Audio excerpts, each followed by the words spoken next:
Ku ssaawa ng'emu abakakiiko k'ebyokulonda abakungaanidde ku ssomero lya Arua Public School batandise okugatta ebyavudde mu kulonda mu bifo awalonderwa 65 ebikola munisipaali ya Arua. Wano wabaddewo ne ba agenti b'abamu ku babadde bavuganya okukiikirira abantu ba munisipaali eno. Okugatta obululu nga kuwedde, akulira ebyokulonda mu disitulikiti ya Arua Ruth Ongom yalangiridde ebyavudde mu kulonda kuno. As returning officer for Arua Electoral District and in accordance with section 53 subsection 1 of the Parliamentary Elections Act 205 as amended, I declare Wadri Cassiano Ezati, who has obtained the largest number of votes, to be the elected candidate for Arua Municipality Constituency. Wabula enduulu yabadde ntono ddala mu kisenge kino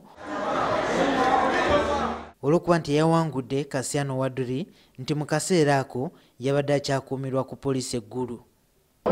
Obuwanguzi bwe tutuuseeko buvudde mu kulwana okw'amaanyi nga tulwanyisa emmundu, tulwanyisa emiggo era n'okuttibwa.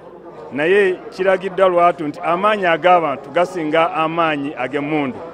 Yaliko ssaabawandiisi w'ekibiina kya FDC Alice Alaso ng'abadde awagira eyeesimbyewo nga talina kibiina Cassiano Wadri agamba nti kyekiseera aba FDC beekubemu ttooki naddala ku nkolagana yaabwe n'ebibiina by'obufuzi ebirala. The party should quickly learn that every individual matters, so they should stop discarding people anyhow. The statements they said in Arua here were most unfortunate, and I think the people of Arua heard and decided to act against them. Wabula bino nga tebinnabeerawo, ssentebe w'akakiiko k'ebyokulonda Simon Byabakama yavumiridde eky'abantu okuttibwa olw'akalulu.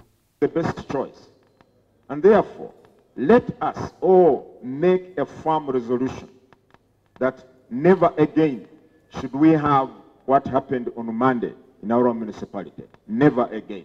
Let us work on that. Let us try to make sure we convince one another, cajole one another, and say, please, let us not do anything that soils our efforts to develop our democratic processes in this country. Ono okwogera bino kyaddiridde Yasin Kawuma eyali driver w'omubaka w'e Kyaddondo Robert Kyagulanyi Ssentamu okukubibwa amasasi agaamujja mu budde olunaku lwa Mande. Ebyalangiriddwa mu kalulu mu bujjuvu okuva eri 12 ababadde beesimbyewo, Cassiano Wadri yeesimbyewo nga talina kibiina yafunye obululu 621, Nusrat Peru wa NRM n'afuna obululu 4,798. Muna FDC Bruce Musema yafunye obululu 1,369. Abavuganya mu kalulu kano babadde 12. Okulonda kuno okuddibwamu kyaddirira yali akiikirira munisipaali ya Arua mu palamenti Ibrahim Abiriga okuttibwa abantu nakati abatamanyiddwa. Juma Kiria, NTV.